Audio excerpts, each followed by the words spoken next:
Here is your full 2,500-word script, written in the same dramatic voiceover style as your competitor, but with completely original wording, tighter pacing, and accurate storytelling. She walked into that studio like she owned the room. And for a while, she kind of did. The audience loved her. The cameras loved her. And Johnny Carson, the most powerful man in late-night television, had personally handed her the keys to the kingdom. But one decision, one moment she didn't see coming, changed everything. And after that night, the door to a studio closed behind her so quietly, so finally, that most people didn't even notice it was gone. No fight, no headline, no dramatic confrontation on live television. Just silence. The kind of silence that follows you into every green room, every booking call, every conversation where someone leans over and whispers, "You know Johnny isn't happy with you." That silence had weight. It had consequences. And for the woman at the center of this story, it lasted the rest of his life. To understand why any of this mattered, you have to understand what The Tonight Show actually was during Johnny Carson's reign. Not what it looked like from your couch, but what it represented to every single person in the entertainment industry. From the moment Carson took the desk in 1962, the show became something bigger than a talk show. It became a gatekeeper. The one place in America where an unknown comedian could walk out in front of millions of people and become a household name before the night was over. Where a Hollywood actress plugging a new film could suddenly feel the entire country's opinion shift in her favor. Where careers were not just boosted, but built from nothing. Carson had a gift that nobody could manufacture. He made television feel personal. Like he was just a guy sitting across from you at a kitchen table, cracking jokes, raising an eyebrow, letting a punchline breathe just a half-second longer than anyone else would dare. That precision, that timing, that effortless cool, it made him untouchable. And it made The Tonight Show the single most valuable piece of real estate in the entertainment world. Getting booked was a blessing. Getting the nod from Carson after your set, that slow wave of the hand that invited you to the guest chair, was a career-defining moment that people still talk about decades later. Comedians who got that wave built entire careers off the momentum of one good night.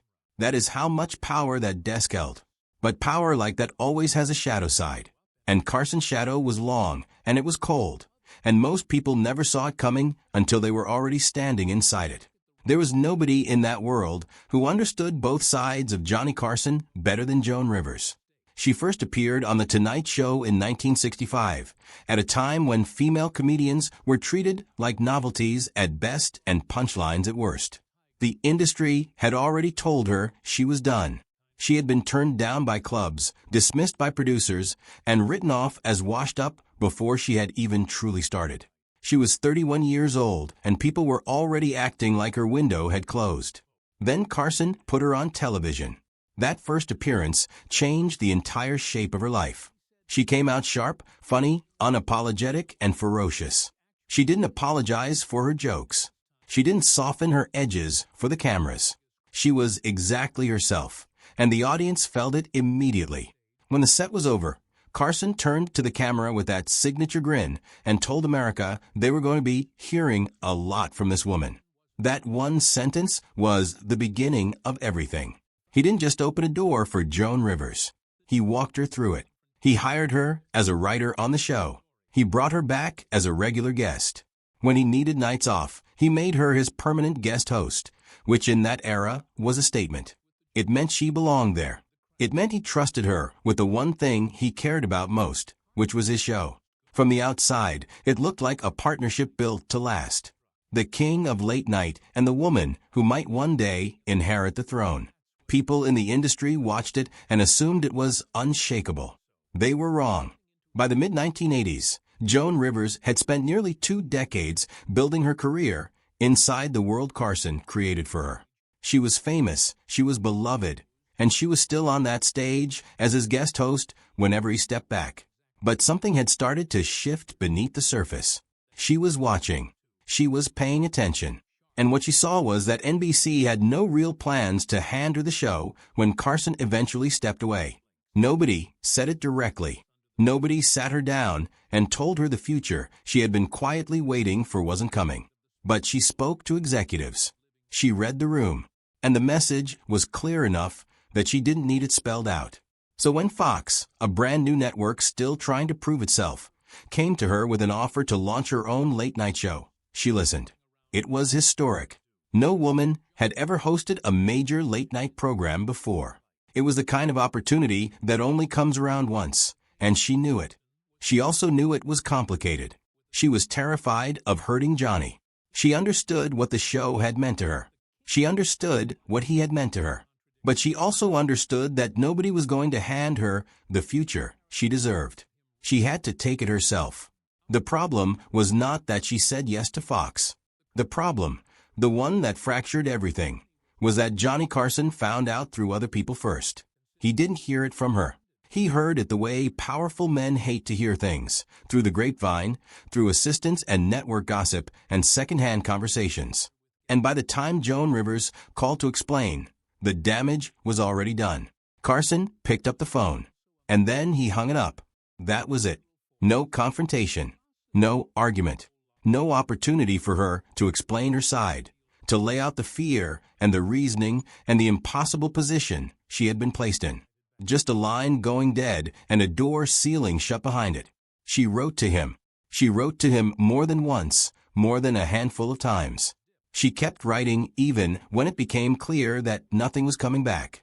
She sent letters for years, asking for the chance to talk, to clear the air, to salvage something from what they had built together. Not one of them received a reply. What made it devastating was not just the silence, but what the silence meant professionally. This was not simply a personal falling out between two people who had once been close. Carson's silence was a signal to the entire industry.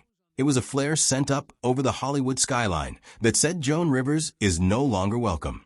And the industry, which had spent 3 decades watching Carson and understanding exactly how his world worked, received that signal and acted accordingly. Bookers stopped calling. Opportunities dried up. Her Fox show launched, but never quite found its footing. And Carson made sure that anyone who appeared on her program understood there were consequences for doing so. He didn't have to threaten anyone publicly. He didn't have to say a word out loud. His absence was loud enough. Her name disappeared from The Tonight Show's history. Clips of her appearances were buried. The contributions she had made to that stage, the years she had spent as a trusted extension of Carson's empire, were quietly erased. She became someone who had never really existed inside those walls. Years later, long after the Fox show had ended and Joan Rivers had rebuilt herself into one of the most recognizable figures in comedy, she still carried the weight of what had happened. In interviews, the subject of Carson changed her entire face.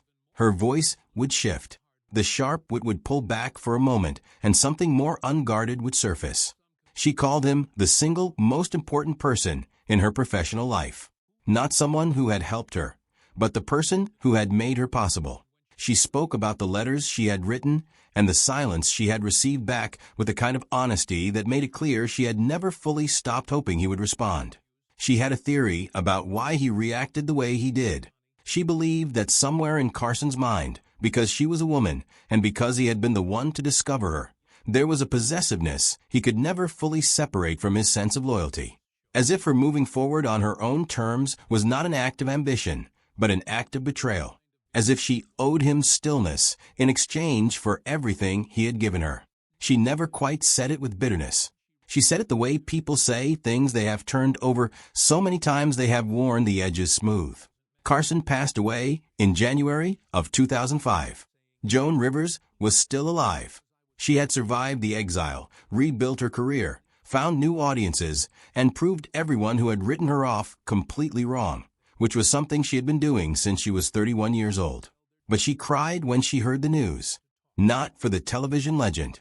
Not for the cultural icon whose influence still lived inside every late-night show on the air. She cried for the mentor she had lost twice. Once when he hung up the phone, and again when the possibility of ever fixing things disappeared for good. She said afterward that she would have done anything to sit across from him one more time. Not to perform, not to prove anything, just to talk, just to close the loop on something that had been left open for nearly 2 decades. He never gave her that chance. The story of Joan Rivers and Johnny Carson is not really a story about fame or feuds or the politics of late-night television. It is a story about the price of ambition, when the person who helped build you cannot see past their own sense of ownership.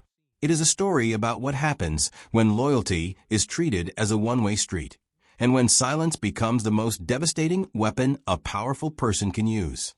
Carson built an empire on charm. He invited people in, made them feel seen, made them feel like they belonged. And then, for some of them, the invitation was quietly revoked. No explanation, no appeal, no second chance. Just the door, and then the absence of a door, as if it had never been there at all. Joan Rivers spent most of her career after 1986 fighting to prove she didn't need what Carson had taken away. And she succeeded. She became one of the most enduring figures in American comedy, performing into her 80s, sharper and more relentless than ever. She outlasted the exile. She outlasted the silence. In almost every way that matters, she won. But winning didn't erase what had been lost. It didn't bring back the letters. It didn't rewind the moment the phone went dead. And it didn't change the fact that the first person who truly believed in her never found it in himself to forgive her for believing in herself. That is the real story. And it never really ends, not even now. If you have ever watched Joan Rivers and wondered where that relentless edge came from, that refusal to soften, that determination to keep going no matter who had written her off, now you know. Some people are sharpened by praise. She was sharpened by silence. Drop your thoughts in the comments below. And if you want more stories like this one, make sure you subscribe and hit the notification bell so you never miss what we put out next.